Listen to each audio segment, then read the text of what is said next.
잊은 줄 알았던 얼굴. 늦은 밤 재개발 구역의 골목은 적막했습니다. 비가 막 그친 듯 바닥은 축축했고 가로등 불빛이 깜빡이며 희미하게 빛을 뿜었죠. 한기석은 검은 양복의 깃을 세우며 천천히 골목을 걸었습니다. 하루 종일 회의로 지친 얼굴엔 피로가 깊게 내려앉아 있었고 손에는 비싼 시계가 반짝거렸습니다. 그는 자신이 걸어온 길을 늘 자랑스러워했지만 이 순간만큼은 그 길이 어딘가 낯설게 느껴졌습니다. 골목 끝에서 달그락거리는 소리가 났습니다. 무언가 철이 부딪히는 날카롭고 공허한 소리였죠. 그는 본능적으로 시선을 돌렸습니다. 가로등 아래 한 여자가 허리를 굽혀 폐지를 모으고 있었습니다. 낡은 카트에 종이 상자들을 차곡차곡 쌓고 젖은 비닐을 털며 바람을 막기 위해 목도리를 고쳐매고 있었습니다. 그 모습은 기석의 기억 속 너무 익숙한 실루엣이었습니다. 그는 걸음을 멈췄습니다. 바람이 불어오고 여인의 얼굴이 살짝 드러났습니다. 순간 그의 심장이 덜컥 내려앉았습니다. 그 여인은 윤서연이었습니다. 10년 전 자신이 서류 한 장으로 내던졌던 전처였습니다. 그녀는 여전히 고요한 눈빛을 지녔지만 그 속엔 세월의 상처가 깊게 남아 있었습니다. 서연아? 기석은 거의 속삭이듯 스스로에게 묻듯 중얼거렸습니다. 하지만 그녀는 듣지 못한 듯 아무 말 없이 폐지를 주워 담았습니다. 손끝이 얼었는지 종이 상자를 떨어뜨렸고 그녀는 허리를 구부려 조심스레 주워 올렸습니다. 기석의 발은 돌처럼 굳어 있었습니다. 그는 한참 동안 그 자리에 서 있었습니다. 바람은 차가웠지만 그의 이마에는 식은 땀이 맺혔습니다. 심장이 불규칙하게 뛰었고 어딘가에서 오래된 기억이 되살아나기 시작했습니다. 결혼 초 그와 서연은 가난했지만 서로를 믿었습니다. 그러나 시간이 흘러 돈과 체면이 그들 사이를 갈라놓았죠. 기석의 어머니 오미정은 늘 말했습니다. 가난한 집안 여자는 안 돼. 우리 집안의 흠이 되지. 그 말이 그땐 맞다고 믿었습니다. 성공하려면 불필요한 짐을 내려놓아야 한다고 생각했죠. 그 짐이 사랑이었다는 걸 그는 너무 늦게 깨달았습니다. 그녀는 여전히 아무 말 없이 폐지를 정리하고 있었습니다. 손톱 밑은 까맣게 변해 있었고 바람에 흩날리는 머리카락엔 흰빛이 섞여 있었습니다. 기석은 무의식적으로 발걸음을 내딛었지만 곧 멈춰섰습니다. 그녀 앞에 선다는 것이 두려웠습니다. 지금이라도 말을 걸까? 아니면 그냥 돌아설까? 그는 수십 번을 망설였습니다. 그녀가 힘겹게 카트를 밀며 골목을 벗어나자 그제야 기석은 그 자리에 주저앉았습니다. 숨이 가빠졌습니다. 머릿속엔 단 한 문장만이 떠올랐습니다. 그녀가 왜 저기에 있는 거지? 비가 다시 내리기 시작했습니다. 기석은 고개를 들었고 그제야 가로등 불빛 아래 떨어지는 빗방울 속에서 자신의 눈물이 함께 떨어지고 있다는 걸 깨달았습니다. 그날 밤 그는 처음으로 자신이 버린 것이 사람이었다는 사실을 인정했습니다. 아니, 어쩌면 버려진 건 자신의 인간다움이었을지도 모릅니다. 모른 척할 수 없는 기억. 그날 밤 한기석은 쉽게 잠들지 못했습니다. 비 내린 골목에서 본 윤서연의 얼굴이 머릿속에 선명히 떠올랐습니다. 그녀의 굽은 어깨, 얼어붙은 손끝, 그리고 아무 말 없이 폐지를 정리하던 그 눈빛. 모든 것이 그를 조용히 짓눌렀습니다. 기석은 와이셔츠 단추를 풀며 창가로 다가갔습니다. 강남의 고급 아파트, 넓은 거실엔 정적만이 흘렀습니다. 창문 너머 도시의 불빛은 여전히 찬란했지만 그 불빛조차 오늘따라 너무 멀고 낯설게 느껴졌습니다. 그는 술잔을 비우며 중얼거렸습니다. 그녀가 왜 그렇게 됐을까? 그의 삶은 성공 그 자체였습니다. 건설회사를 키워냈고 재혼 후엔 사회적 지위도 얻었습니다. 하지만 마음 한구석 지워지지 않는 공백이 늘 남아 있었죠. 그 공백의 이름이 서연이었다는 걸 오늘에서야 인정하게 됐습니다. 벽에 걸린 액자 속 결혼 사진이 눈에 들어왔습니다. 그 속에 서연은 환하게 웃고 있었습니다. 그녀는 그때도 지금도 진심으로 그를 사랑했을지도 모릅니다. 기석은 조용히 소파에 앉았습니다. 그리고 10년 전 그날을 떠올렸습니다. 그날도 이렇게 비가 왔습니다. 젖은 우산을 들고 거실로 들어온 서연은 울고 있었습니다. 오미정, 그의 어머니가 마주 서 있었죠. 기석은 그때 이미 감정이 흔들린 상태였습니다. 사업이 막 성장하던 시기, 돈 문제로 가족 간 갈등이 깊었죠. 그 여자가 돈을 몰래 빼돌렸어요. 어머니의 말은 단호했습니다. 서연은 울먹이며 고개를 저었습니다. 그건 오해예요, 어머님. 전 정말. 그러나 기석은 그 말을 끝까지 듣지 않았습니다. 자존심이 상했고 어머니의 체면이 중요했습니다. 됐어. 그만하자. 너랑은 더 이상 못 살겠어. 그날 밤 서연은 아무 짐도 들지 않은 채 집을 나섰습니다. 문을 나서기 전 그녀는 마지막으로 그를 바라보며 조용히 말했습니다. 당신이 후회하지 않길 바래요. 그 말이 그렇게 오래도록 따라다닐 줄은 몰랐습니다. 현재로 돌아와 기석은 술잔을 손에 쥔 채 한참을 멍하니 있었습니다. 벽식의 초침이 또박또박 울렸습니다. 그는 마치 그 소리 하나하나가 과거의 죄를 세는 듯 느꼈습니다. 후회하지 않길 바란다 그 말이 이렇게 오래 남을 줄이야. 그의 눈동자는 초점 없이 흔들렸고 밖에선 새벽비가 다시 내리기 시작했습니다. 그때 전화벨이 울렸습니다. 잠시 망설이다가 전화를 받았습니다. 재혼한 아내 박소진이었습니다. 여보, 아직 회사야? 응. 곧 들어가려 했어.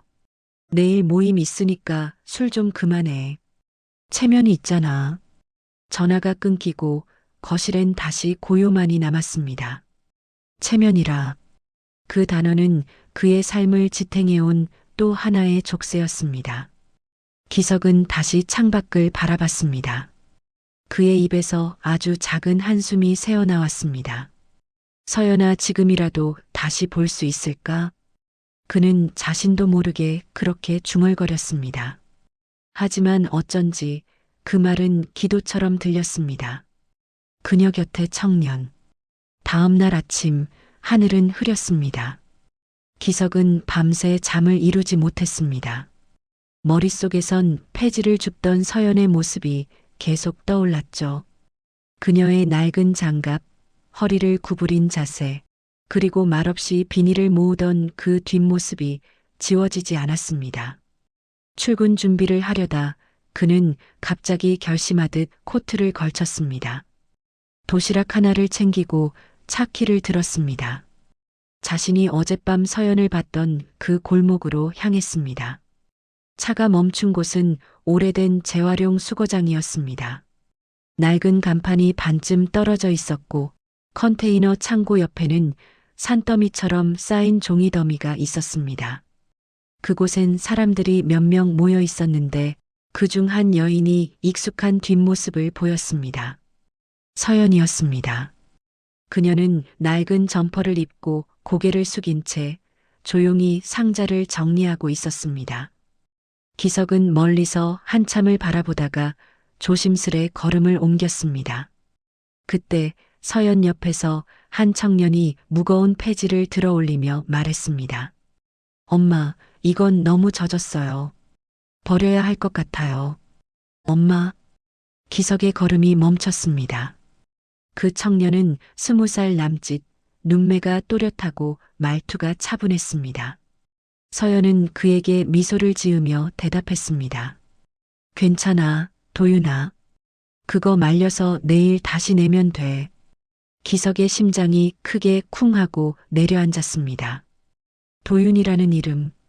그에게도 한때 서연과 함께 지은 이름이 있었습니다. 태어나지 못한 아이의 이름 말이죠.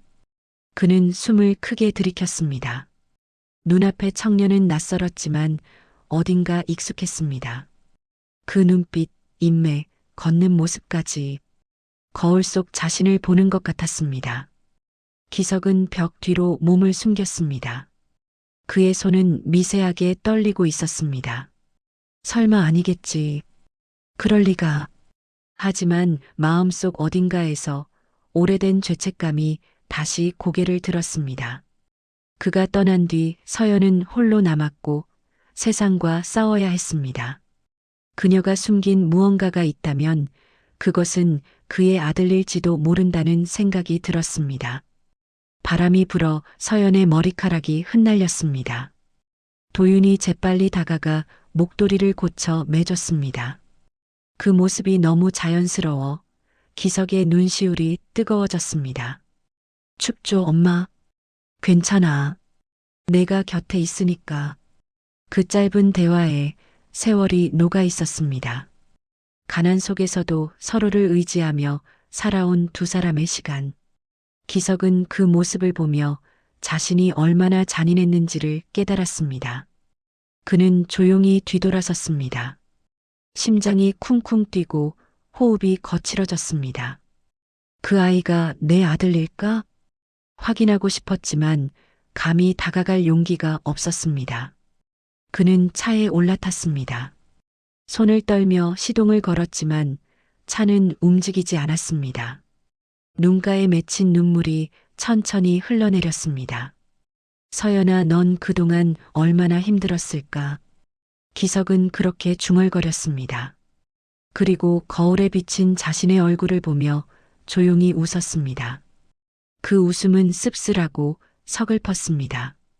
밖에선 여전히 두 사람이 함께 폐지를 정리하고 있었습니다. 그 장면은 마치 한 폭의 그림처럼 평화로웠지만 기석의 마음엔 돌덩이 하나가 내려앉은 듯 무겁기만 했습니다. 과거의 흔적. 기석은 사무실에 앉아 있었지만 눈앞의 서류는 한 글자도 들어오지 않았습니다. 머릿속엔 여전히 아침에 본 장면이 떠올랐습니다.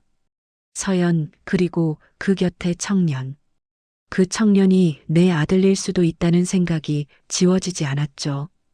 그는 의자를 밀치고 일어섰습니다. 확인해야 한다. 이대로는 견딜 수 없어. 그는 오래된 창고처럼 닫혀있던 마음속 문을 열 듯 서랍을 뒤졌습니다. 거기엔 먼지 쌓인 작은 상자 하나가 있었습니다. 그 안에는 오래된 사진 몇 장과 이혼 당시 돌려받지 못했던 서류의 복사본이 들어 있었습니다. 그는 사진 한 장을 꺼내 들었습니다. 사진 속엔 젊은 시절의 자신과 서연이 있었습니다. 서연의 배는 살짝 불러 있었고 그가 그녀의 어깨에 손을 올리고 있었습니다. 그땐 분명 그녀가 임신했었다. 기석의 손이 덜덜 떨렸습니다. 그는 기억을 더듬었습니다. 이혼을 앞둔 어느 날 서연은 울면서 무언가 말하려 했습니다. 하지만 어머니 오미정이 가로막았죠. 그 입 다물어. 이미 다 끝난 사이야. 어머님, 제발 한 번만. 그만해. 기석이 힘들게 만든 게 누구인데. 그때 기석은 아무 말도 하지 못했습니다. 그는 어머니 뒤에 서서 서연의 눈물을 피했습니다. 자존심 때문이었고 체면 때문이었습니다. 너 같은 여자는 내 아들 곁에 있을 자격이 없어. 오미정의 목소리는 차가웠습니다. 그 말이 칼처럼 서연의 가슴을 찔렀고 그녀는 조용히 고개를 숙였습니다. 그녀는 그날 이후 사라졌습니다. 그때 기석은 믿었습니다. 그래, 그게 옳은 선택이었어. 그녀는 내 인생에 맞지 않아. 하지만 지금 그 확신이 서서히 무너지고 있었습니다. 기석은 사무실을 나와 차에 올랐습니다. 어머니가 있는 병원을 향했습니다. 차창 밖으로 스치는 풍경이 흐릿했습니다. 마치 과거와 현재가 겹쳐지는 듯한 느낌이었습니다. 병실 문을 열자 오미정이 침대에 앉아 있었습니다. 산소호흡기를 잠시 떼고 그를 보자마자 미소를 지었습니다. 기서가 웬일이냐? 낮에 다녀오다니. 어머니 서연 기억하시죠? 서연? 그 여자는 왜 갑자기? 그 여자가 아직 살아있어요. 폐지를 주우면서 오미정의 표정이 굳었습니다. 그는 그녀의 눈빛을 똑바로 바라봤습니다.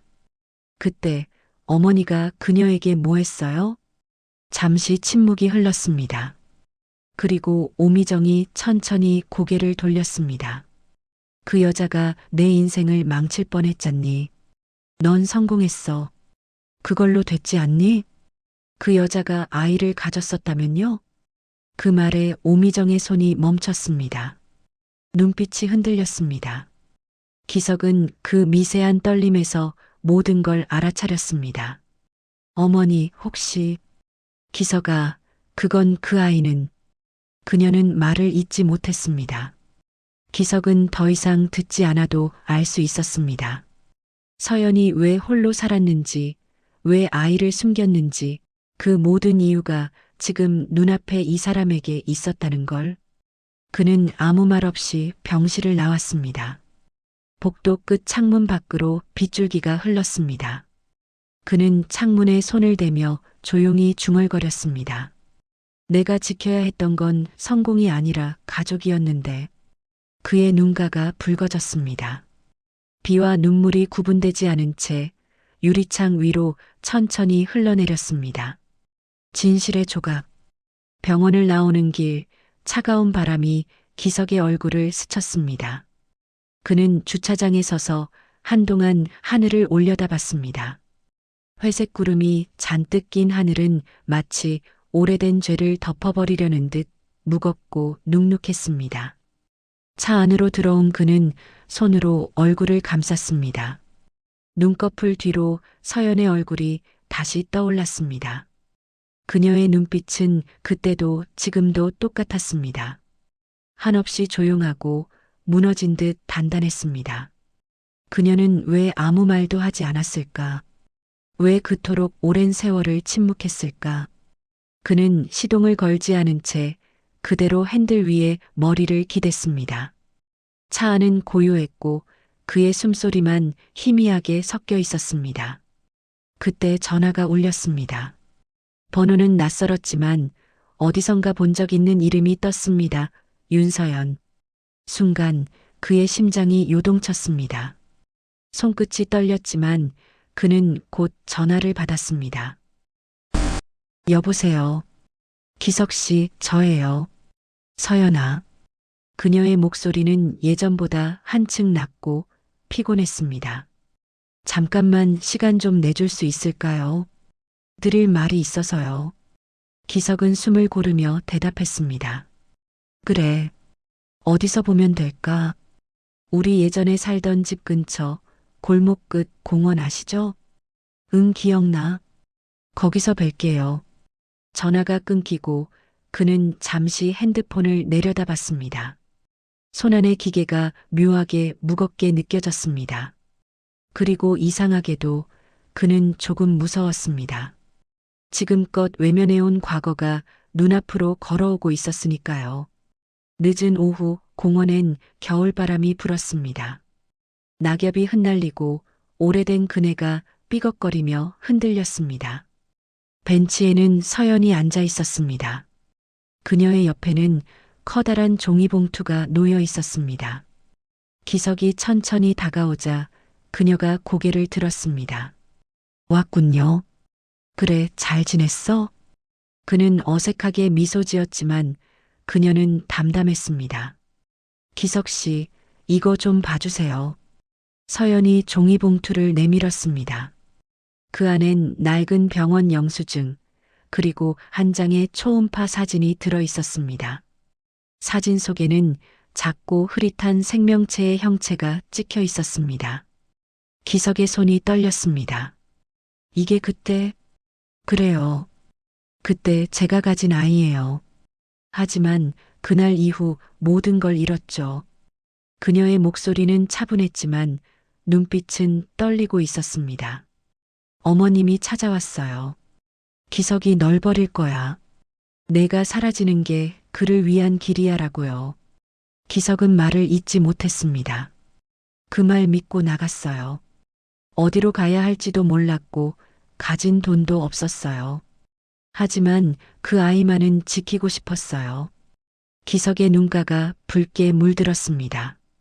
그녀의 손가락이 초음파 사진을 쓰다듬었습니다. 그 아이가 지금 20살이에요. 이름은 한도윤. 그 이름이 공기 속에 떠돌았습니다. 기석은 숨을 멈춘 듯 멍하니 그녀를 바라봤습니다. 모든 퍼즐이 맞춰지는 순간이었습니다. 어제 골목에서 봤던 그 청년 도윤. 그는 자신의 아들이었습니다. 기석은 주먹을 꽉 쥐었습니다. 서연아, 미안해. 난 정말 몰랐어. 몰랐다는 게 죄가 되지 않는 세상이라면 좋겠지만 그렇지 않잖아요. 그녀의 말은 날카로웠지만 눈빛에는 원망보다 슬픔이 깃들어 있었습니다. 잠시 침묵이 흘렀습니다. 서연은 고개를 숙인 채 천천히 말을 이었습니다. 이제 와서 바랄 건 없어요. 다만 도윤이 그 애만큼은 상처받지 않게 해주세요. 그럼 내가 뭘 할 수 있을까? 아버지라는 걸 알게 된다면 그게 그 애에겐 더 아플지도 몰라요. 그녀는 벤치에서 일어섰습니다. 바람이 불고 그녀의 머리카락이 흩날렸습니다. 기석은 그녀를 바라보다가 결국 한 걸음 내딛지 못했습니다. 그녀가 멀어져가는 뒷모습 속에서 기석은 자신의 지난 세월이 얼마나 공허했는지 깨달았습니다. 성공, 체면, 돈 그 모든 게 지금 눈앞의 현실보다 하찮게 느껴졌습니다. 그는 초음파 사진을 손에 쥔 채 눈을 감았습니다. 사진 속 그 작은 생명체가 이제는 성인이 되어 눈앞에 서 있다는 사실이 그에게는 축복이자 형벌이었습니다. 숨겨진 아들. 밤은 깊었습니다. 기석은 집으로 돌아오지 않았습니다. 대신 차를 몰아 아무도 없는 거리를 달리고 있었습니다. 창밖엔 비가 다시 내리고 있었고 와이퍼가 쓸고 지나갈 때마다 시야 속 세상이 잠시 드러났다가 사라졌습니다. 한도윤 내 아들. 그 이름이 머릿속에서 떠나지 않았습니다. 그는 핸들을 움켜쥔 손에 힘을 줬습니다. 이제라도 가야 한다고, 그 아이를 직접 봐야 한다고 스스로를 다그쳤습니다. 밤 10시가 조금 넘은 시각, 그는 서연이 살고 있는 반지하 골목 앞에 도착했습니다. 낡은 간판과 전선이 얽혀 있는 그 골목엔 희미한 불빛 하나가 새어나왔습니다. 기석은 차를 세우고 천천히 계단을 내려갔습니다. 문틈 사이로 들려오는 기침 소리. 그 소리는 약하고 오래된 병의 냄새가 섞여 있었습니다. 그는 문에 귀를 대고 숨을 죽였습니다. 엄마, 약 드셨어요? 응, 도윤아. 괜찮아. 오늘은 좀 덜 아프네. 그 짧은 대화 속에서 기석은 모든 걸 이해했습니다. 그녀는 여전히 그 아이를 지키며 살아왔고 자신은 그 시간 동안 아무것도 모른 채 호화로운 삶 속에 갇혀 있었던 겁니다. 그는 조심스레 창문으로 시선을 옮겼습니다. 허름한 방 안 서연은 담요를 덮고 누워 있었고 도윤은 식탁에 앉아 따뜻한 죽을 불고 있었습니다. 그의 손등에는 굳은 살이 가득했습니다. 한눈에 봐도 힘든 일을 오래 해온 손이었습니다. 기석은 가슴이 먹먹해졌습니다. 눈앞의 청년이 자신의 아들임을 부정할 수 없었습니다.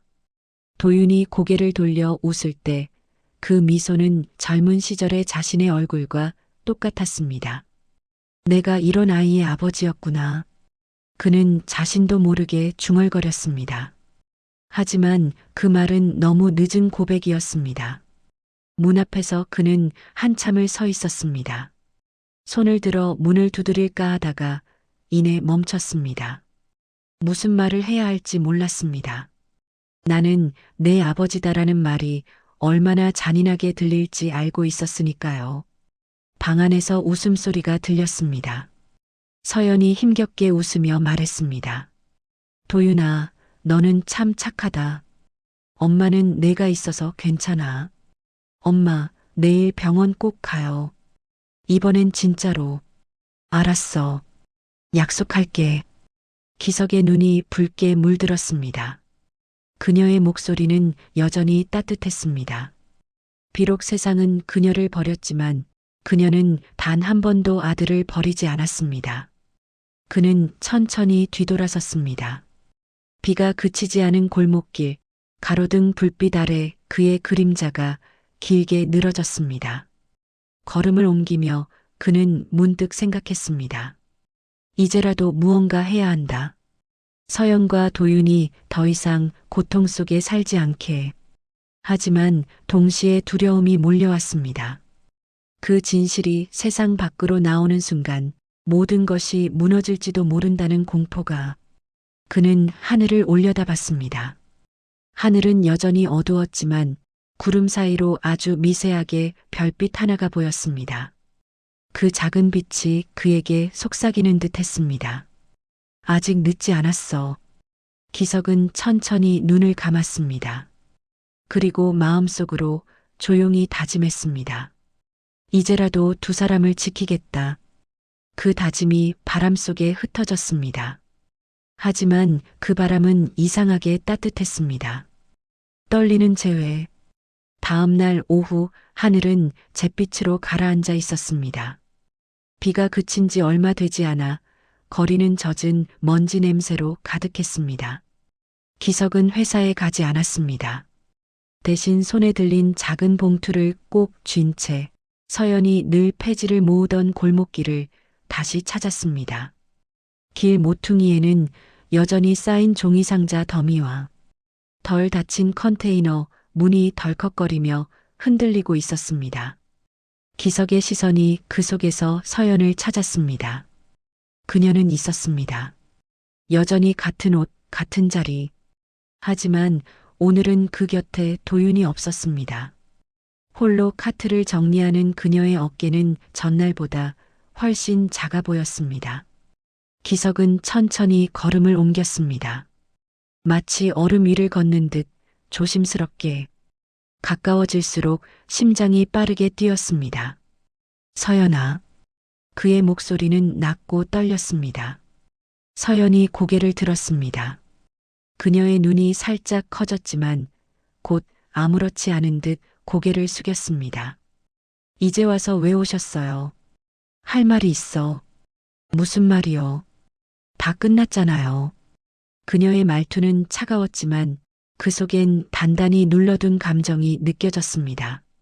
기석은 조심스레 봉투를 내밀었습니다. 이거 생활비야. 얼마 안 되지만. 그런 거 필요 없어요. 서연아, 제발 받아줘. 미안하다는 말도 해야 하고. 그녀는 손을 내저었습니다. 미안하단 말 그만해요. 그 말은 당신 마음을 위로할 뿐이에요. 기석의 눈이 흔들렸습니다. 잠시 침묵이 흘렀습니다. 서연이 담담히 폐지를 묶던 손을 멈추고 그를 바라봤습니다. 당신은 늘 그래요. 자기가 옳다고 믿는 일엔 단 한 번도 의심하지 않았죠. 그래서 그때도 날 버릴 때도 미련 하나 없었잖아요. 기석은 고개를 숙였습니다. 그땐 그게 맞는 줄 알았어. 그래요. 맞았겠죠. 당신 세상에선 사랑보다 체면이 더 중요했으니까. 바람이 불고 골목 어귀의 신문지들이 날아올랐습니다. 그 소리 사이로 둘의 숨소리가 묘하게 겹쳤습니다. 기석은 떨리는 목소리로 말했다. 이제라도 용서받을 수 있을까? 서연은 잠시 눈을 감았습니다. 그리고 아주 조용히 웃었습니다. 용서요? 글쎄요. 난 당신을 미워할 힘조차 없었어요. 그게 용서라면 이미 오래전에 했는지도 모르겠네요. 그녀의 말에 기석의 눈가가 젖었습니다. 그는 손에 든 봉투를 서연의 카트 위에 올려두고 두 손을 모은 채 낮게 고개를 숙였습니다. 고마워, 서연아. 그리고 미안하다. 서연은 아무 대답도 하지 않았습니다. 대신 허리를 굽혀 상자를 정리하며 조용히 말했다. 이제 그만 가요. 당신이 여기에 있으면 나도 도윤이도 힘들어요. 기석은 한 걸음 물러섰습니다. 그녀의 얼굴은 담담했지만 눈가엔 눈물이 맺혀 있었습니다. 그녀는 그 눈물을 닦지도 않았습니다. 대신 한 손으로 카트를 밀며 천천히 골목을 걸어나갔습니다. 그녀의 뒷모습이 멀어지는 동안 기석은 마치 세상이 멈춘 듯 그 자리에 서 있었습니다. 눈물이 볼을 타고 흘러내렸습니다. 차가운 공기 속에서 그의 숨은 점점 짧아졌습니다. 이제야 진심으로 후회가 된다. 그의 머릿속에서 서연의 말이 울렸습니다. 그만 가요. 당신이 여기에 있으면 힘들어요. 그 말이 칼처럼 가슴을 찔렀습니다. 그는 끝내 다가가지 못한 채 그녀의 뒷모습이 사라질 때까지 그 자리에 멈춰 있었습니다. 마지막 시선. 밤이 찾아왔습니다. 골목길 위에는 희미한 가로등 불빛이 깜빡이고 바닥에는 낮에 내린 빗물이 얕게 고여 있었습니다. 차가운 바람 속에 종이상자 몇 장이 바스락거리며 흩날렸습니다. 기석은 그 골목 끝에 서 있었습니다. 그는 오늘도 집으로 돌아가지 않았습니다. 하루 종일 그녀의 마지막 말이 귓가에 맴돌았습니다. 이제 그만 가요.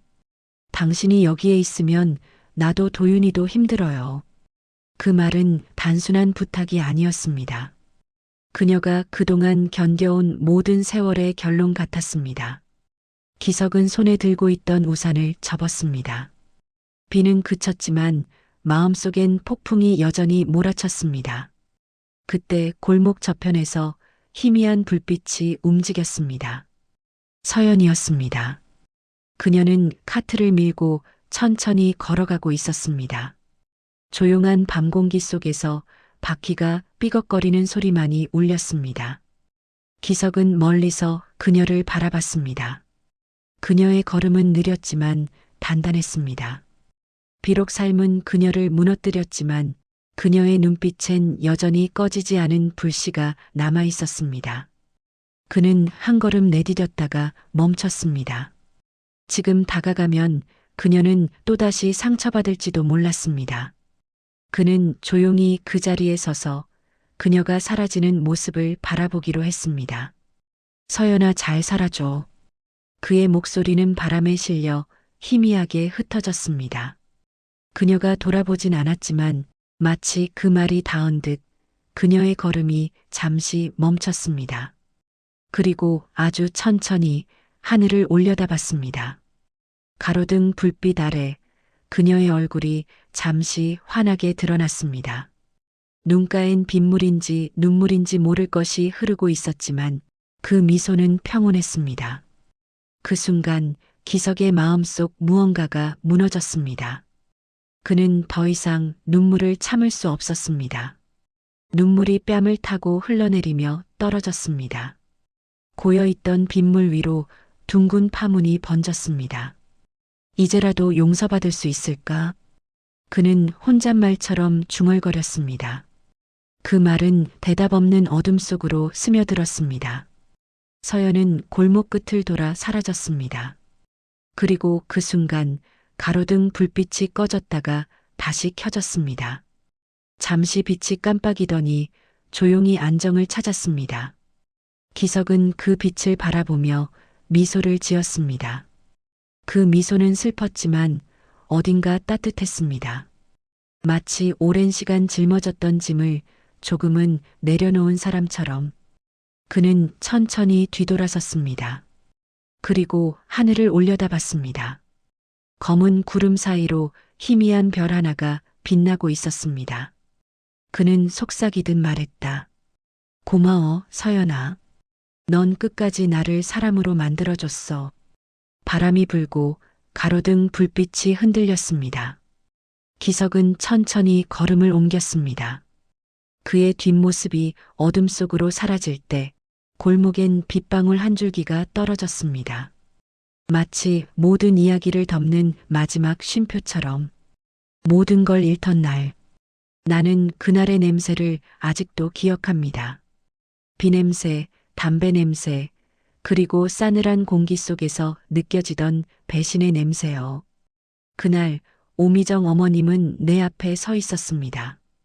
눈은 싸늘했고 손엔 하얀 봉투 하나가 들려 있었죠. 이건 이혼 위자료야. 이걸로 조용히 나가줘. 그 말은 칼처럼 날아와 내 가슴에 꽂혔습니다. 나는 손끝이 하얗게 질리도록 치마자락을 쥐었습니다. 말을 하려 했지만 목이 꽉 막혀 아무 소리도 나오지 않았습니다. 기석이는 내가 감당하기엔 너무 큰 사람이야. 내가 사라지는 게 그 애를 위해서야. 나는 어머니의 얼굴을 보았습니다. 그 얼굴엔 확신이 있었고 두려움도 없었습니다. 그녀의 세상엔 사람보다 체면이, 사랑보다 재산이 더 중요했으니까요. 기석 씨는 그 옆에 서 있었습니다. 입술이 파랗게 질린 얼굴, 그러나 눈은 나를 보지 않았습니다. 나는 그 눈빛 하나만으로 모든 걸 알았습니다. 그는 이미 결심한 사람이었어요. 서연아, 그만하자. 그 말이 내 귀에 들어온 순간 세상이 무너지는 소리를 들었습니다. 그날 집을 나설 때 나는 아무 짐도 아무 기대도 들고 나가지 않았습니다. 단 한 가지, 내 안에 자라던 작은 생명만이 나의 전부였죠. 그 후의 시간은 길고도 잔혹했습니다. 임신한 몸으로 갈 곳이 없었습니다. 친정은 이미 등 돌렸고 친구들도 하나둘 떠났습니다. 세상은 내게 아무런 손을 내밀지 않았습니다. 그래도 버텼습니다. 뱃속의 아이가 내게 속삭였거든요. 엄마, 나 있잖아요. 그 말 한마디가 내 삶의 이유가 되었습니다. 밤마다 눈물로 베개를 적시며도 나는 아이에게 미안하다고, 꼭 지켜주겠다고 다짐했습니다. 아이가 태어나던 날 병원에서는 보증인 없이는 입원할 수 없다고 했습니다. 그때 낯선 할머니가 내 손을 붙잡았습니다. 내 딸도 너처럼 당했지. 아가야, 힘내. 그녀는 자신의 이름을 밝히지 않은 채 그날 내 수술비를 대신 내주었습니다. 나는 그 사람을 다시 보지 못했지만 그 온기는 평생 잊을 수 없었습니다. 아이는 작고 약했습니다. 그러나 그 아이의 첫 울음이 들리던 순간 나는 살아야겠다고 결심했습니다. 시간이 흘러 나는 도윤이를 등에 업고 새벽마다 폐지를 주었습니다. 손이 얼어붙고 허리가 끊어질 듯 아파도 아이가 웃는 얼굴을 보면 그게 행복이었습니다. 도윤이가 첫걸음을 뗐을 때 나는 그날의 이혼 서류를 불태웠습니다. 그건 내 과거의 마지막 흔적이었으니까요. 불길이 타오르는 동안 나는 속삭였습니다. 이제부터는 우리 둘이야. 하지만 세상은 그렇게 단순하지 않았습니다. 도윤이가 초등학교에 들어갈 무렵 병이 시작됐습니다. 처음엔 감기인 줄 알았지만 점점 기침이 길어졌고 의사는 폐섬유화라는 말을 했습니다. 그때 처음으로 죽음이 두려웠습니다. 내가 사라지면 도윤이는 누구에게 남을까? 그래서 다시 한번 결심했어요. 그 아이만큼은 어떤 수모를 당해도 절대 버리지 않겠다고. 밤마다 잠들기 전 나는 하늘에 빌었습니다. 기석 씨, 당신이 알든 모르든 좋아요. 그저 도윤이만은 당신 닮은 강한 사람으로 자라게 해주세요. 눈을 감으면 비 내리던 그날 이혼 서류에 도장을 찍던 기석 씨의 얼굴이 떠올랐습니다. 그 얼굴 위로 눈물이 떨어졌습니다. 그건 미움이 아니라 여전히 남아있던 사랑의 잔향이었습니다. 어머니의 그림자. 세월이 흘러 내 아이 도윤이는 10살이 되었습니다. 그 아이는 아버지가 누군지 묻지 않았습니다. 내가 말하기를 기다리는 듯 했지만 나는 늘 웃으며 말했죠. 우리 도윤이는 하늘이 보내준 아들이야. 하지만 속으로는 매일 불안했습니다. 언젠가 그 아이가 진실을 알게 될까 봐요. 그 무렵 나는 작은 시장 구석에서 폐지를 모으며 살았습니다. 남들이 보기엔 초라한 인생이었겠죠. 하지만 내겐 도윤이가 있었기에 견딜 수 있었습니다. 그런데 어느 날이었어요.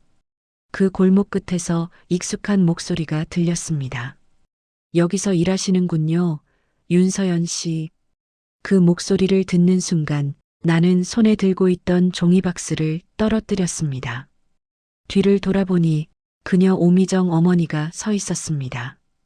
여전히 단정한 옷차림, 냉기 서린 표정, 그리고 옅은 향수 냄새까지도 그때 그대로였습니다. 어머님, 아직도 그렇게 날 부르니? 그녀의 목소리는 마치 빙점처럼 차가웠습니다. 나는 아무 대답도 하지 못했습니다. 이런 데서 이렇게 살고 있구나. 기석이는 지금 얼마나 잘 사는 줄 알아? 그녀의 입술이 비틀렸습니다. 그 말이 칼처럼 내 가슴을 베었습니다. 내가 그때 널 내쫓지 않았으면 우리 아들이 내 손에 망가졌을 거야. 지금 생각해도 잘한 결정이었어. 나는 침묵했습니다. 그녀의 말 속엔 변함없는 오만과 확신이 담겨 있었습니다. 그때 도윤이가 달려왔습니다. 작은 손에 우유팩 몇 개를 들고 말했죠. 엄마, 이거 더 주웠어. 어머니의 눈빛이 잠시 흔들렸습니다. 나는 도윤이를 내 뒤로 감쌌습니다. 가자, 도윤아. 하지만 그녀가 내 팔을 잡았습니다. 저 아이 설마. 관계없는 얘기예요. 내가 감히 우리 집 피를 숨겼단 말이야? 그녀의 목소리가 높아졌습니다. 나는 단호히 대답했습니다. 그 아이는 제 인생이에요. 어머님이 알 필요 없습니다. 그 순간 그녀의 얼굴이 일그러졌습니다. 분노와 당혹이 뒤섞인 표정이었죠. 넌 끝까지 나를 자극하는구나. 좋다. 두고 봐라. 그녀는 그렇게 말하고 돌아섰습니다. 굽 높은 구두 소리가 골목 끝까지 메아리 쳤습니다. 그날 밤 나는 한참을 울었습니다. 아이 앞에서는 웃었지만 등을 돌리자 눈물이 멈추지 않았습니다. 도윤이는 내 어깨를 토닥이며 말했습니다. 엄마, 괜찮아. 내가 다 할게. 그 말에 나는 어린 아들의 어깨에 얼굴을 묻고 조용히 울었습니다. 세월은 흘렀고 그녀는 여전히 우리 삶에 그림자를 드리웠습니다. 도윤이가 중학생이 되었을 무렵 누군가 우리 집 앞에 봉투 하나를 두고 갔습니다. 그 안엔 그 아이는 내 손자가 아니다라는 쪽지와 돈 몇 장이 들어 있었습니다. 나는 그 돈을 찢어버렸습니다. 그리고 스스로에게 다짐했습니다. 나는 더 이상 그 사람들의 그림자 아래 살지 않겠다. 비가 오던 그날 밤 나는 시장 골목 끝을 걸으며 하늘을 올려다봤습니다. 검은 구름 사이로 희미한 달빛이 비추고 있었어요. 그 순간 마음속 어딘가에서 오래 묵은 결심이 피어올랐습니다. 도윤이를 위해서라면 나 자신도 버릴 수 있어. 그 결심이 내 삶의 두 번째 시작이었습니다. 버려진 이름. 시간은 흘러 도윤이가 고등학생이 되었을 무렵이었습니다. 아이의 어깨가 점점 넓어지고 목소리도 낮아졌습니다. 그 모습을 볼 때마다 자랑스러우면서도 내 마음 한편은 늘 조용히 쑤셨습니다. 이 아이가 언젠가 진실을 묻는다면 나는 뭐라고 대답해야 할까? 그 질문은 내게 가장 큰 공포였어요. 하루는 학교에서 전화가 왔습니다. 도윤이가 친구들과 싸웠다는 소식이었습니다. 급히 달려간 학교 복도에서 나는 교무실 앞에 서 있는 도윤이를 봤습니다. 도윤아, 무슨 일이야? 아니야, 엄마. 그냥 애들이 먼저 시비 걸었어. 그의 눈가엔 멍이 들어 있었고 입술은 터져 있었습니다. 나는 그 모습을 보고 가슴이 찢어졌습니다. 교사는 냉랭하게 말했습니다. 부모님이 누군지도 모른다는 소문이 돌았어요. 애들이 놀린 게 싸움의 원인 같아요. 그 말이 내 귀를 찔렀습니다. 도윤이는 아무 말도 하지 않았습니다. 하지만 그의 주먹이 파르르 떨리고 있었습니다. 집으로 돌아오는 길, 우린 아무 말도 하지 않았습니다. 비가 내렸고 우산 아래서 도윤이의 어깨는 작게 떨리고 있었습니다. 집에 도착하자마자 그 아이는 문을 닫고 방으로 들어갔습니다. 그리고 잠시 후 조용히 문을 열고 나왔습니다. 손에는 낡은 상자 하나가 들려 있었습니다. 그 상자는 내가 평생 숨겨온 진실의 조각이었어요. 기석 씨와 함께 찍은 사진, 결혼 반지, 그리고 아이의 초음파 사진이 들어있던 그 상자. 엄마, 이거 뭐야? 그 질문에 내 심장이 멈추는 듯 했습니다. 숨이 막혀 아무 말도 할 수 없었죠. 이 사람 내 아빠야? 나는 천천히 고개를 숙였습니다. 그래, 미안해. 왜 나한테 말 안 했어? 너를 지키고 싶었어. 내가 상처받지 않게 하려고. 도윤이의 눈빛이 흔들렸습니다. 그 눈엔 분노보다도 혼란이 더 짙게 깔려 있었습니다. 그 사람은 어디 있어? 지금은 아주 멀리 있단다. 그 말에 아이는 조용히 웃었습니다. 그 웃음엔 서늘한 무언가가 섞여 있었습니다. 엄마, 나 이제 다 컸어. 그 사람이 어떤 사람인지 내가 직접 볼게. 그 말이 너무 무서웠습니다. 나는 아이의 팔을 붙잡았습니다. 안 돼, 도윤아. 그건 내가 생각하는 것보다 더 아플 거야. 엄마는 그 사람을 아직도 사랑해? 그 질문에 나는 대답하지 못했습니다. 눈물이 먼저 흘러내렸습니다. 그래, 사랑했어. 하지만 그 사랑은 이제 내 안에서 끝났어. 내가 살아있다는 것만으로 그 사랑은 다 갚았단다. 도윤이는 그 말을 듣고 잠시 고개를 숙였습니다. 그리고 아주 작게 그러나 분명하게 말했습니다. 엄마, 난 그 사람을 그냥 보고 싶어. 어떤 얼굴로 사는지, 어떤 사람인지, 나한테서 도망친 이유가 뭔지. 그 말 속에는 아들의 결심이 담겨 있었습니다. 나는 아무 말도 할 수 없었습니다. 그저 아이의 등을 껴안고 그 품 안에서 조용히 울 뿐이었죠. 그날 이후로 도윤이는 점점 변했습니다. 학교를 마치면 혼자 어딘가로 나갔고 밤늦게 돌아와선 아무 말도 하지 않았습니다. 그의 눈빛 속엔 묘한 냉기가 깃들어 있었습니다. 나는 두려웠습니다. 그 아이의 분노가 누군가를 향하고 있다는 걸, 그것이 언젠가 폭발할 것이라는 걸 본능적으로 알았어요. 비가 내리던 저녁, 창문 밖으로 아이의 뒷모습이 보였습니다. 우산도 없이 비를 맞으며 천천히 걸어가는 모습이었습니다. 나는 그때 알았습니다. 이제 내 아들은 나를 떠나 진실을 찾아 나섰구나. 진실의 문턱. 그날 이후 도윤이는 집에 머무는 시간이 줄었습니다. 아침이면 말없이 나갔고 밤늦게 들어와서는 방으로 곧장 들어갔죠. 나는 그 아이의 발소리로 하루를 살고 있었습니다. 문 여는 소리가 들리면 안도하고 닫히는 소리가 나면 가슴이 조여왔습니다. 그날도 비가 내리고 있었습니다. 빗방울이 유리창을 두드리는 소리에 마음이 점점 불안해졌습니다. 나는 주방 불을 끄고 조용히 아이의 방문 앞으로 다가갔습니다. 도윤아, 아직 안 자니? 응, 조금만 더 공부하고 잘게요. 그의 목소리는 평온했지만 그 안엔 알 수 없는 결기가 숨어 있었습니다. 새벽녘 문득 눈이 떠졌습니다. 집안은 고요했고 아이의 방문이 열려 있었습니다. 책상 위엔 사진 한 장이 놓여 있었습니다. 기석 씨의 젊은 시절 사진이었죠. 그 밑에는 메모 한 장이 있었습니다. 엄마, 나 다녀올게. 그 한 줄이 내 심장을 멈추게 했습니다. 그 아이가 어디로 갔는지 내가 몰라도 이미 짐작할 수 있었습니다. 그는 아버지를 찾으러 갔을 겁니다. 나는 잠도 잊고 옷을 챙겨 입었습니다. 비는 여전히 내리고 있었고 거리의 불빛은 흐릿하게 번지고 있었습니다. 버스에 올라타자 창밖으로 스치는 풍경이 마치 오래된 기억처럼 아련하게 흘러갔습니다. 그때마다 머릿속에서 기석 씨의 얼굴이 떠올랐습니다.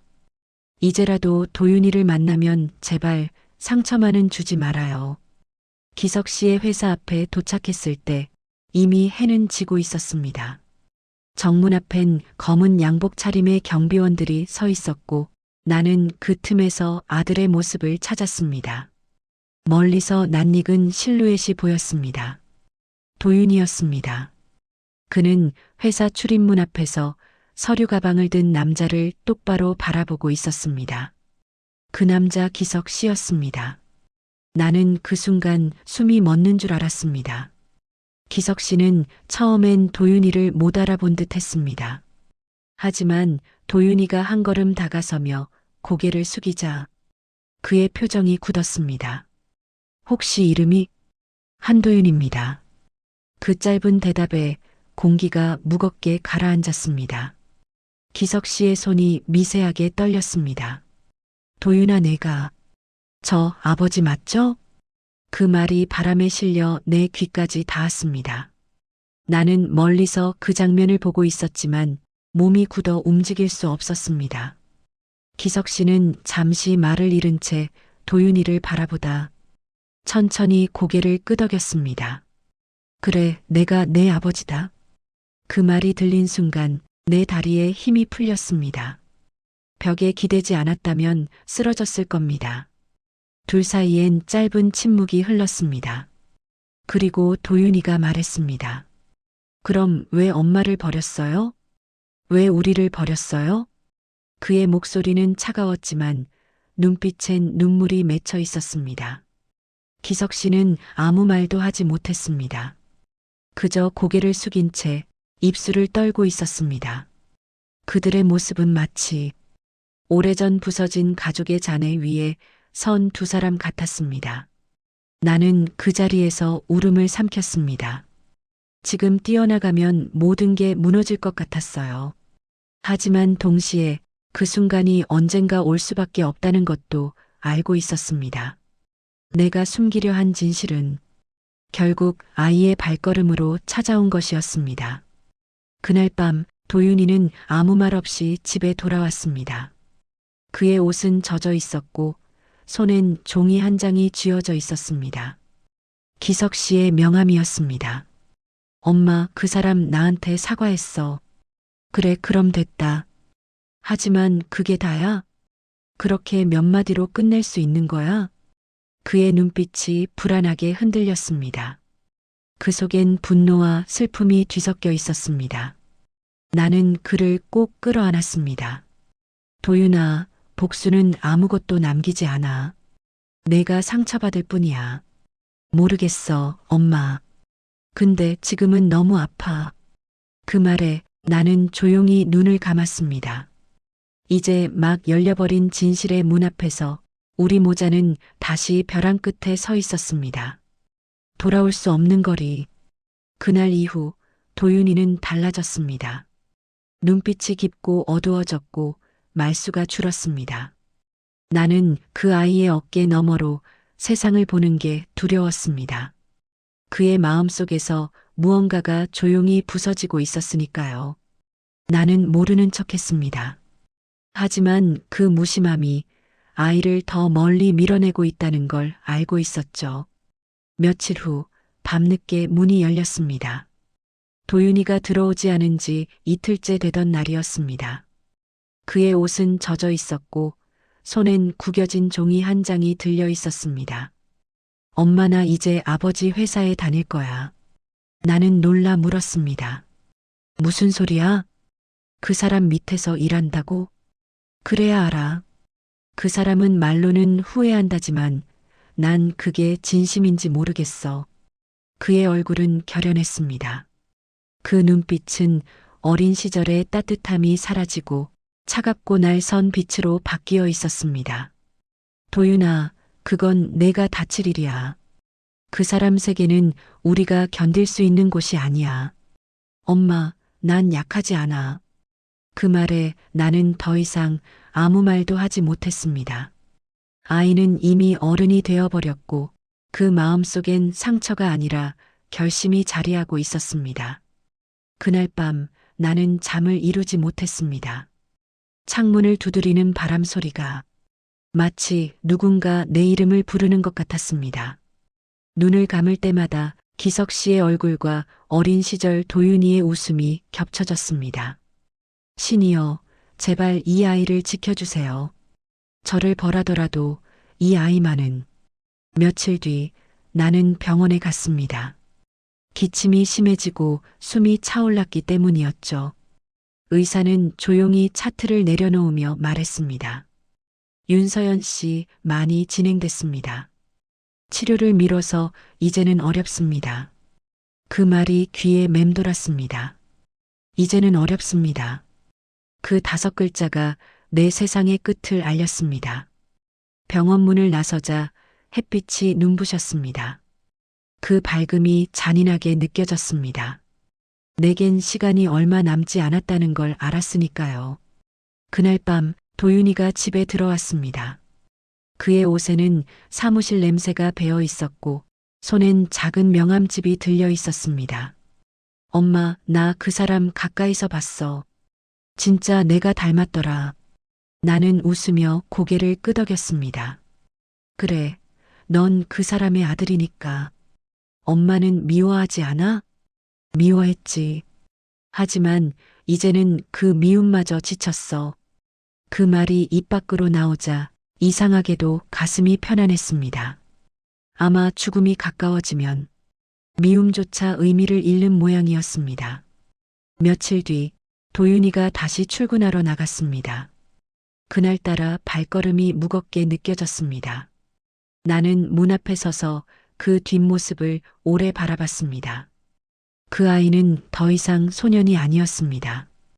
그의 어깨엔 세상의 무게가, 그의 눈엔 아버지와의 싸움이 비쳐 있었습니다. 나는 그 뒷모습을 향해 조용히 속삭였습니다. 도윤아, 복수가 내 삶이 되진 말아라. 엄마는 내가 사랑받는 사람이 되길 바란다. 바람이 불고 커튼이 흔들렸습니다.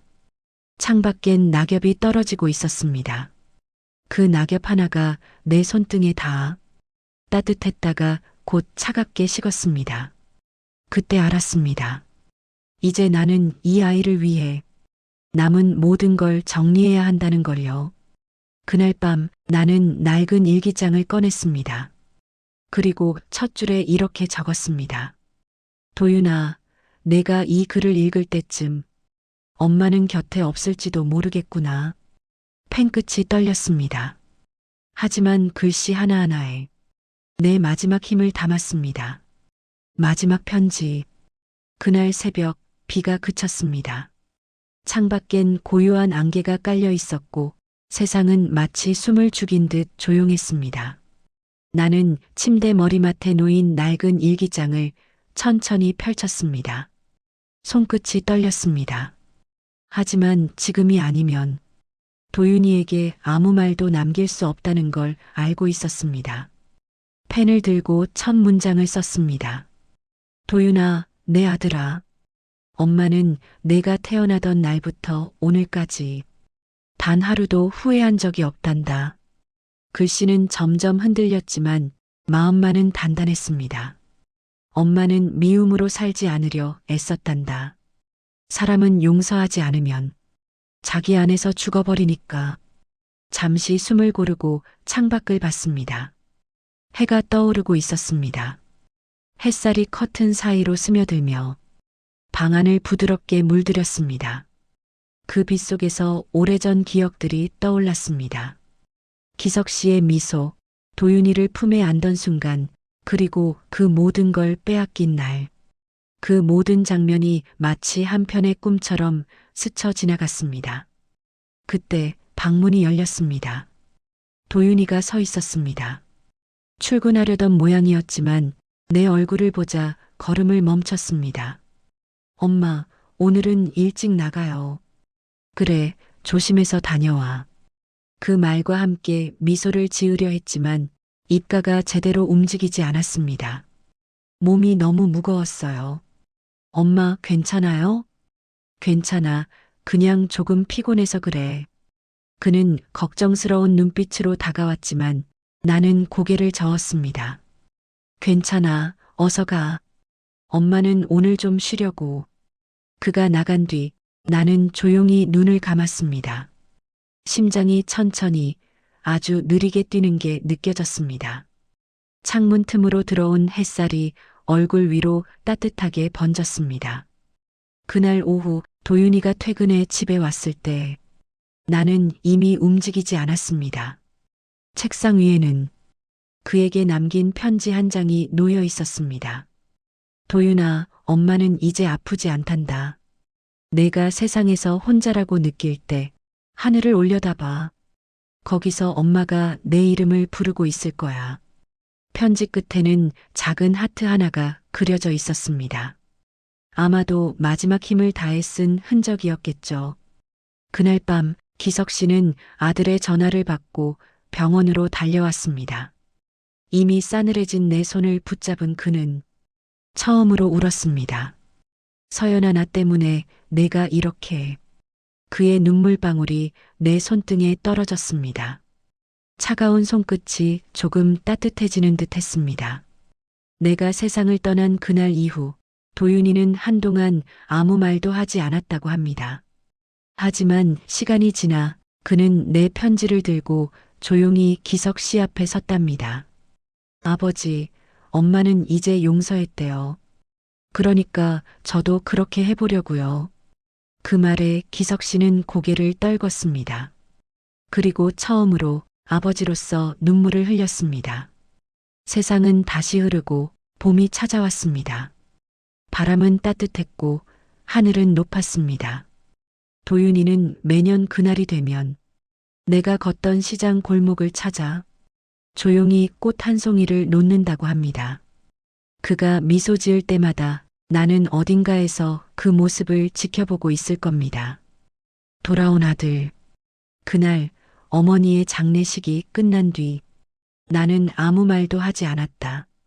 사람들은 나를 위로했지만 그 말들이 공허하게만 들렸다. 좋은 곳으로 가셨을 거야. 이제 편히 쉬실 거야. 그 말들이 칼날처럼 내 가슴을 찔렀다. 나는 그저 조용히 어머니가 남긴 마지막 편지를 다시 펼쳤다. 도윤아, 복수는 상처를 남기지만 용서는 사람을 남긴단다. 그 문장을 수십 번 읽었다. 그럼에도 내 안의 분노는 사그라지지 않았다. 왜 엄마가 이렇게 외롭게 살아야 했는가? 왜 그들은 아무렇지도 않게 행복을 누리고 있는가? 그날 밤 나는 결심했다. 그 사람에게 엄마가 겪은 모든 걸 느끼게 해주겠어. 며칠 후 나는 한기석이라는 이름이 붙은 건물 앞에 섰다. 그는 이제 재벌가의 일원이었고 뉴스에선 도덕적인 경영인이라 불리고 있었다. 웃기지도 않았다. 나는 정장을 입고 그 건물로 들어섰다. 이제 나는 더 이상 가난한 청년이 아니라 그의 회사에 입사한 신입사원이었으니까. 복수는 그렇게 시작되었다. 처음 몇 주 동안 나는 철저히 그 사람의 일거수일투족을 지켜봤다. 그는 완벽했다. 단정한 말투, 깔끔한 습관, 그리고 사람들에게 친절한 미소까지. 하지만 나는 알고 있었다. 그 미소 뒤에 한 여자를 벼랑 끝으로 몰아넣었던 냉정함이 숨어 있다는 걸. 그의 서류를 정리하던 어느 날 그가 나를 향해 물었다. 도윤 씨, 결혼은 했나? 아직입니다. 그래, 좋은 여자를 만나야 해. 가족이란 건 잃고 나서야 소중한 거니까. 그 말에 피가 거꾸로 솟았다. 나는 억지로 미소를 지었다. 맞습니다. 잃고 나서야 비로소 보이는 게 있죠. 그는 웃었지만 내 속에서는 천천히 분노가 피어올랐다. 그날 밤 나는 사무실을 정리하다가 기석 씨의 서랍 속에서 오래된 사진 한 장을 발견했다. 사진 속엔 젊은 시절의 그와 어머니의 모습이 있었다. 그녀는 환하게 웃고 있었다. 그런데 그 미소가 너무 슬퍼 보였다. 그때 내 눈가에 눈물이 맺혔다. 하지만 곧 주먹을 꽉 쥐었다. 웃지 마요, 엄마. 그 사람은 이제 내가 무너뜨릴 거니까. 균열의 시작. 처음엔 완벽했다. 그 사람, 한기석은 나를 마음에 들어 했다. 성실하다고 칭찬했고 회의 자료를 맡기며 신뢰를 보였다. 그럴수록 내 복수는 단단해졌다. 그래, 그렇게 나를 믿어. 그 믿음이 내 무너짐의 시작이 될 테니까. 어느 날 회의가 끝난 뒤였다. 그가 나를 불렀다. 도윤 씨, 잠깐 커피 한잔 하지. 그의 사무실은 여전히 냉기가 돌았다. 책상 위엔 금태 안경과 펜이 가지런히 놓여 있었고 벽에는 수많은 상패가 걸려 있었다. 그는 커피를 내밀며 물었다. 요즘 우리 회사 분위기 어때? 좋습니다. 대표님께서 직원들 이야기도 자주 들어주시니까요. 그게 내 방식이지. 회사는 결국 사람이지 않나? 그의 말투는 부드러웠다. 그러나 나는 그 부드러움이 누군가의 인생을 삼켜버렸던 독이라는 걸 알고 있었다. 그때 그의 시선이 내 목걸이에 머물렀다. 작은 십자가 펜던트였다. 어머니가 마지막으로 내게 남긴 것이었다. 도윤 씨, 그거 어디서 많이 본 것 같네. 예. 아니, 그냥 옛날 생각이 나서. 그 순간 그의 눈빛이 잠시 흔들렸다. 아마도 어머니를 떠올린 걸까? 나는 아무 대답도 하지 않았다. 대신 조용히 커피잔을 내려놓았다. 대표님, 어릴 때 어머니를 잃은 적 있으세요? 그는 놀란 듯 나를 보았다. 왜 그런 걸 묻지? 그냥요. 그런 분들은 다른 사람의 슬픔을 잘 모르는 경우가 많아서요. 그의 눈빛이 굳었다. 잠시 정적이 흘렀다. 자네의 말투가 묘하군. 죄송합니다. 실례가 됐다면. 그는 이내 미소를 지었다. 괜찮네. 젊은 사람이 자기 생각이 있다는 건 좋은 일이야. 그러나 그 미소 속엔 경계가 숨어 있었다. 나는 그걸 느꼈다.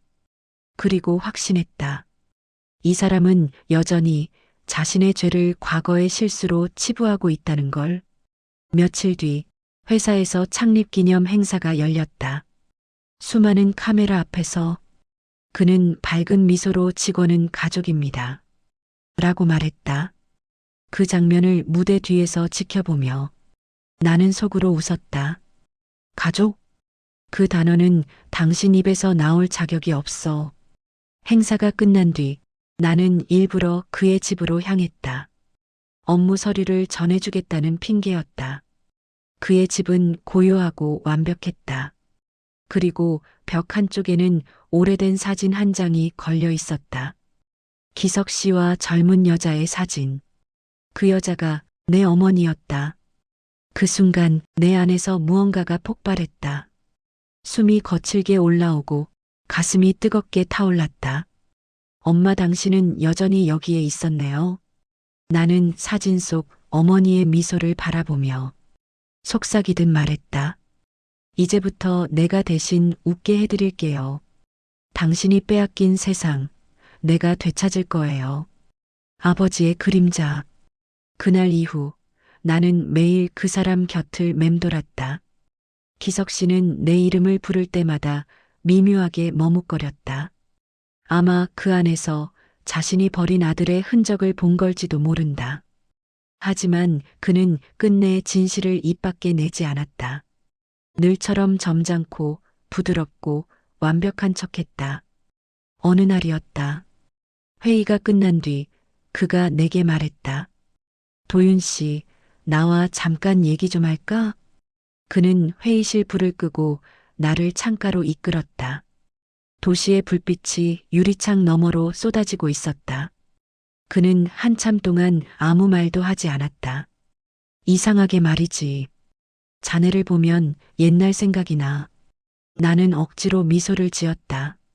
좋은 기억이었길 바랍니다. 글쎄 좋은 건 아닌데. 지금은 그냥 후회만 남는구나. 그의 눈빛이 창밖 어딘가에 머물렀다. 그 시선 끝엔 아무것도 없었다. 그저 오래된 공허함만 있었다. 혹시 사랑하는 사람이 있나? 없습니다. 그렇다면 언젠가 꼭 만나게 될 거야. 그때는 절대 놓치지 마라. 후회라는 건 평생을 따라오니까. 그의 말은 마치 고백 같았다. 그러나 나는 그 말에 단 한마디로 대답했다. 이미 늦으셨잖아요. 그의 눈이 흔들렸다. 그 짧은 순간 내 말 속에 숨어 있던 진심을 그가 눈치챈 듯 했다. 며칠 후 회사에서 그와 함께 지방 출장에 나가게 됐다. 운전석에 앉은 그는 계속 말을 걸었지만 나는 거의 대꾸하지 않았다. 라디오에서 흐르는 음악이 차 안을 채웠다. 그때 그는 조용히 말했다. 도윤 씨, 자네 어머니는 어떤 분이었나? 그 질문에 내 손이 미세하게 떨렸다. 나는 거짓 미소를 지었다. 착하고 강한 분이셨죠. 세상 그 누구보다도요. 그랬겠지. 강한 여자는 늘 외롭게 살아가더군. 그의 목소리가 낮게 깔렸다. 그 말에 나는 고개를 돌려 그를 바라봤다. 그리고 속으로 생각했다. 당신이 그 외로움을 만들었잖아요. 호텔에 도착한 밤, 그가 먼저 잠든 뒤 나는 몰래 그의 서류 가방을 열었다. 그 안에는 오래된 봉투 하나가 있었다. 서연에게 라는 이름이 적혀 있었다. 손끝이 떨렸다. 봉투를 열자 그 안엔 어머니에게 보내지 못한 편지가 들어 있었다. 서연아, 내가 잘못했다. 너를 떠나지 않았더라면 지금의 나는 없었겠지. 하지만 지금의 나는 결국 아무것도 아닌 사람이다. 글씨가 흐트러져 있었다. 그의 후회가 그대로 묻어나는 글이었다. 나는 편지를 손에 쥔 채 한참을 서 있었다. 분노와 슬픔이 동시에 몰려왔다. 그가 이토록 후회하고 있었다면 왜 어머니가 살아있을 때 단 한 번의 용서를 구하지 않았을까? 그 순간 문이 열렸다. 기석 씨가 서 있었다. 그 편지 어떻게 찾았나? 그의 눈빛엔 놀람과 두려움이 동시에 비쳤다. 나는 편지를 천천히 그의 쪽으로 내밀었다. 대표님, 후회는 말로 하는 게 아니라 행동으로 하는 겁니다. 그는 아무 말도 하지 못했다. 그의 입술이 떨렸고 손끝이 하얗게 질렸다. 도윤 씨, 자네 대체 누구지? 나는 미소를 지었다. 그건 복수의 시작을 알리는 미소였다. 곧 알게 되실 겁니다. 폭로의 밤. 그날 이후 회사 공기는 미묘하게 바뀌었다. 기석 씨는 예전처럼 나를 대했지만 그의 눈빛 속엔 의심이 번져 있었다. 그는 내가 뭔가 알고 있다는 걸 느끼고 있었다. 그리고 나는 그걸 즐겼다. 며칠 뒤 회사의 창립 기념 리셉션이 열렸다. 호텔 연회장엔 기자들과 귀빈들이 가득했고 무대 중앙엔 한기석 회장의 이름이 금빛으로 새겨져 있었다. 나는 조용히 뒤편에서 사람들의 웃음소리를 듣고 있었다. 샴페인 잔 부딪히는 소리, 조명 아래 번지는 완벽한 미소들. 그 모든 게 위선처럼 느껴졌다. 오늘 이 자리는 우리 회사의 도덕성과 신뢰를 보여주는 자리입니다. 그의 목소리가 마이크를 타고 울려 퍼졌다. 그 말에 기자들이 박수를 쳤다. 나는 천천히 무대를 올려다봤다. 도덕성과 신뢰라. 그 단어를 입에 담는 순간마다 엄마의 눈물이 바닥에 떨어졌겠지. 행사가 절정에 이르렀을 때 나는 손에 쥔 USB를 바라봤다. 그 안엔 그가 어머니를 버린 증거, 그리고 그가 숨겨온 사생활 기록이 담겨 있었다. 이제 이 한 번의 클릭이면 그의 인생이 무너질 것이다. 하지만 그 순간 내 손이 멈췄다. 어머니의 편지한 문장이 머릿속을 스쳤다. 복수는 상처를 남기지만 용서는 사람을 남긴단다. 나는 눈을 감았다. 손끝이 떨렸다. 심장이 귀 옆에서 뛰는 소리가 들렸다. 그때 누군가 내 어깨를 툭 쳤다. 기석 씨였다. 그는 사람들의 시선을 피하듯 조용히 내게 다가왔다. 도윤 씨, 잠깐 얘기 좀 하자. 그의 얼굴엔 미소가 걸려 있었지만 그 미소가 얼마나 불안한지 나는 알고 있었다. 그는 나를 호텔 옥상으로 데려갔다. 밤하늘 아래 도시는 조용히 빛나고 있었다. 바람이 불고 그 사이로 그의 목소리가 낮게 깔렸다. 도윤 씨, 그날 그 편지를 본 이후로 자네 눈빛이 달라졌더군. 편지요? 그건 과거일 뿐 아닙니까? 과거? 내겐 아직 끝나지 않은 일이야. 그가 나를 똑바로 바라봤다. 그 눈빛 속엔 두려움이 그리고 후회가 섞여 있었다. 자네 혹시 윤서연의 아들인가? 그 말이 공기 속을 가르며 떨어졌다. 순간 바람이 멎은 듯 세상이 고요해졌다. 나는 대답하지 않았다. 그저 천천히 그의 눈을 바라봤다. 그 눈빛이 흔들리며 스스로 정답을 찾아갔다. 그럴 줄 알았어. 그는 잠시 눈을 감았다. 그의 어깨가 무겁게 내려앉았다. 그때 나는 입을 열었다. 이제라도 후회가 되세요? 매일 후회했다. 그런데 왜 엄마가 살아있을 땐 단 한 번도 찾아오지 않았어요? 그의 입술이 떨렸다. 용기가 없었어. 내 체면, 내 자존심이 그보다 컸던 거야. 그 대답에 나는 분노보다도 깊은 허무함을 느꼈다. 당신의 체면 때문에 한 여자가 죽었어요. 그리고 그 여자의 아들이 지금 여기 서 있습니다. 그는 눈을 감았다. 그리고 처음으로 무너진 얼굴로 나를 바라봤다. 미안하다, 도윤아. 그 한마디가 내 심장을 찔렀다. 수십 번 상상했던 복수의 순간. 그런데 막상 그가 무너지는 걸 보니 내 안에서 치밀던 분노가 조금씩 사라지고 있었다. 그 말 너무 늦었어요. 나는 USB를 꺼내 그에게 건넸다. 여기 당신의 죄가 담겨 있습니다. 하지만 이걸 공개하지 않겠어요. 대신 당신이 스스로 모든 걸 말하세요. 그는 내 손에서 USB를 받았다. 손이 떨리고 있었다. 내가 할 수 있을까? 그건 당신 몫입니다. 엄마가 원했던 건 복수가 아니라 진심이었으니까요. 그날 밤 그는 기자들 앞에서 자신의 과거를 스스로 고백했다. 장례는 술렁였고 사람들은 그를 비난했다. 하지만 나는 그 모습을 멀리서 조용히 바라봤다. 그의 눈가엔 눈물이 맺혀 있었다. 그 눈물 속엔 내 어머니가 남기고 간 마지막 양심이 있었다. 용서의 새벽.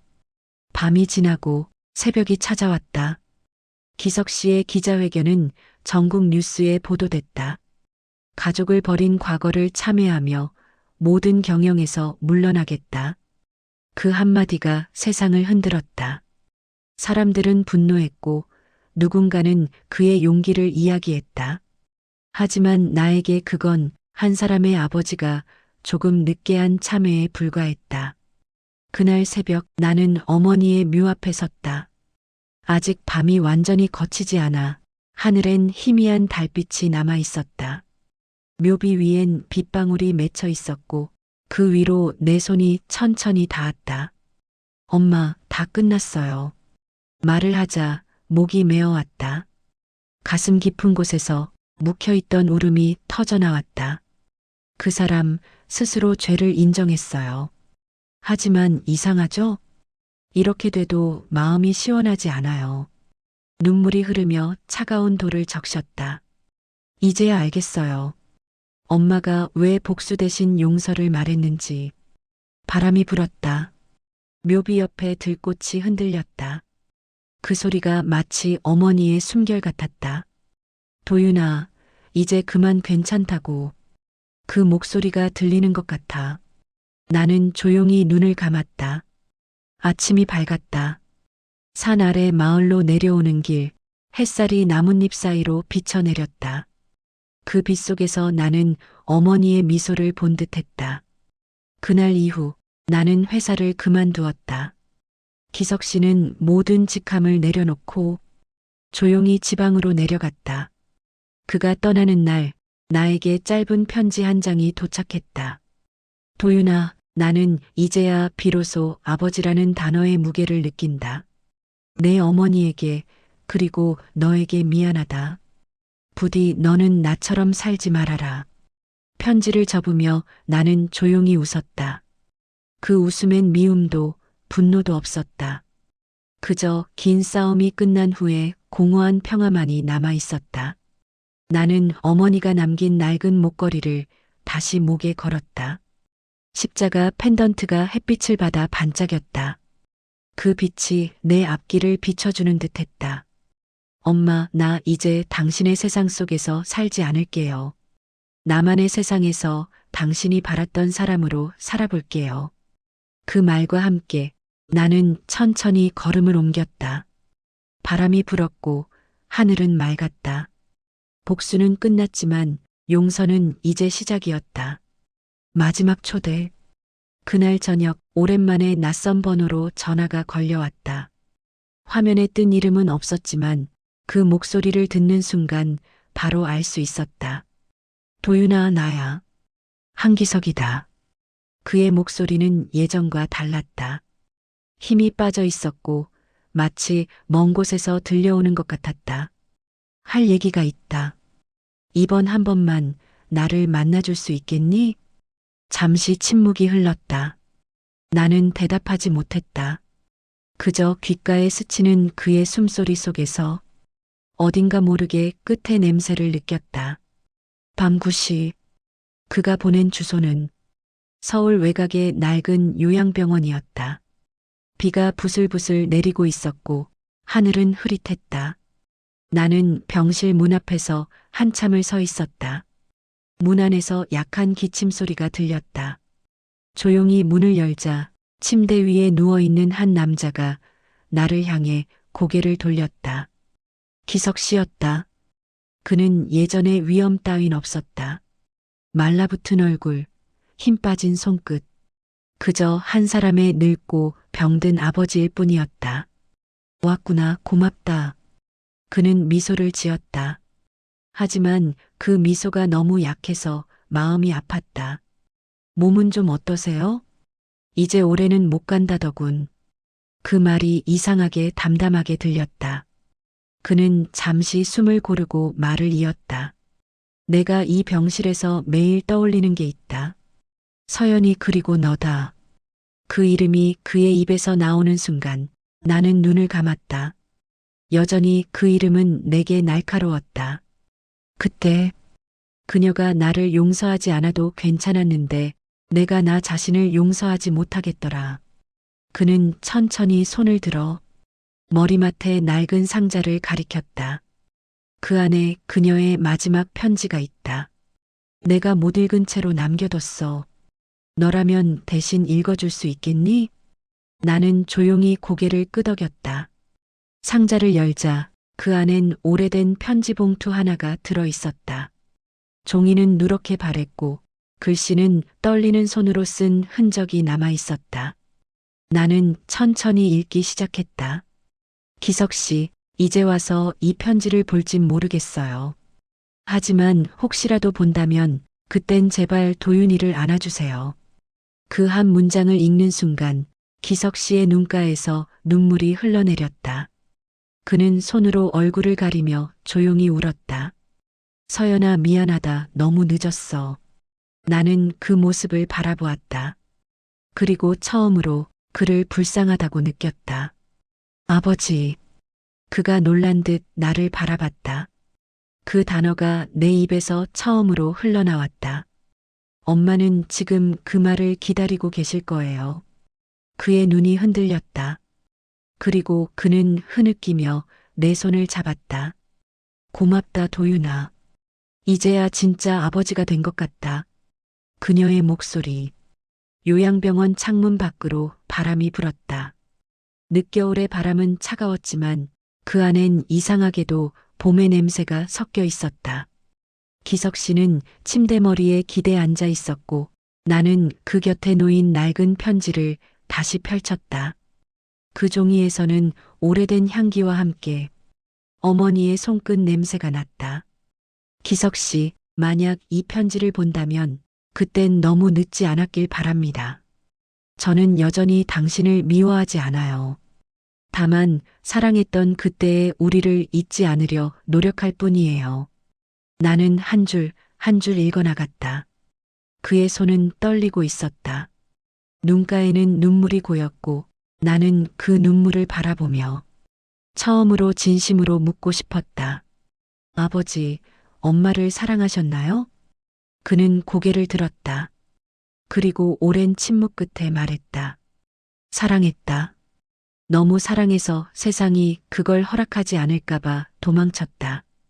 그 말은 참담했고 동시에 인간적이었다. 사랑했지만 지키지 못한 남자, 그가 바로 내 아버지였다. 시간이 천천히 흘렀다. 그는 숨을 고르며 말했다. 서연이는 나를 용서했을까? 네. 엄마는 이미 오래전에 아버지를 미워하지 않기로 했어요.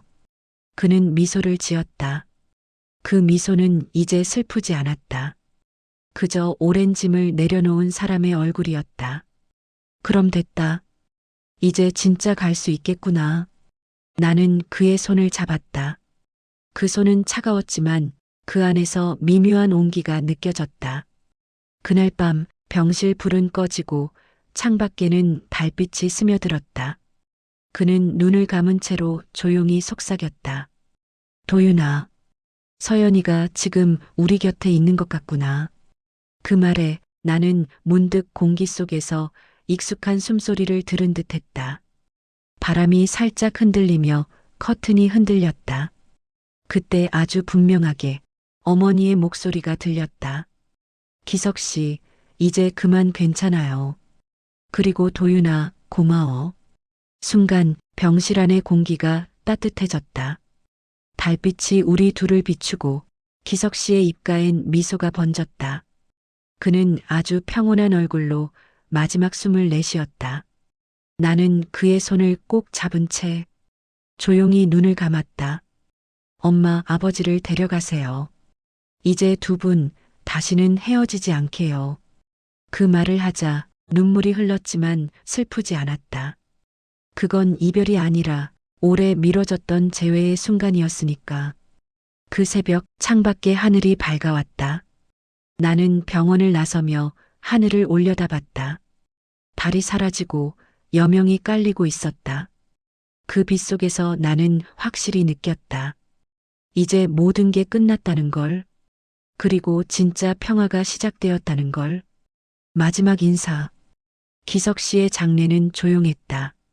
언론도 사람들도 그를 잊은 듯했다. 하지만 나는 마지막까지 그 곁을 지켰다. 관 속에 들어간 그의 얼굴은 더 이상 냉정한 기업인이 아니었다. 그저 한 여자를 사랑했던 남자이자 끝내 뒤늦게나마 아버지가 된 사람이었다. 장례가 끝난 뒤 나는 어머니의 묘를 다시 찾았다. 이번엔 두 분의 이름이 함께 새겨진 묘비였다. 한기석 윤서연 사랑으로 다시 만나다. 그 글자를 바라보며 나는 한참을 서 있었다. 눈물이 흐르지 않았다. 대신 마음속이 이상하게 따뜻했다. 엄마, 아버지, 이제는 정말 함께 있네요. 바람이 살짝 불었다. 묘비 위에 꽃잎이 흩날리며 그 두 이름 위로 포근히 내려앉았다. 나는 묘비 앞에 앉아 낡은 십자가 펜던트를 꺼냈다. 그건 어머니가 마지막까지 지녔던 것이자 내가 평생 목에 걸고 살았던 물건이었다. 이제 돌려드릴게요. 나는 그것을 묘비 앞에 살며시 놓았다. 햇살이 그 위로 비쳤다. 그 순간 십자가가 잠시 반짝이며 마치 누군가 고맙다고 속삭이는 듯했다. 산을 내려오며 나는 문득 어머니의 목소리가 떠올랐다.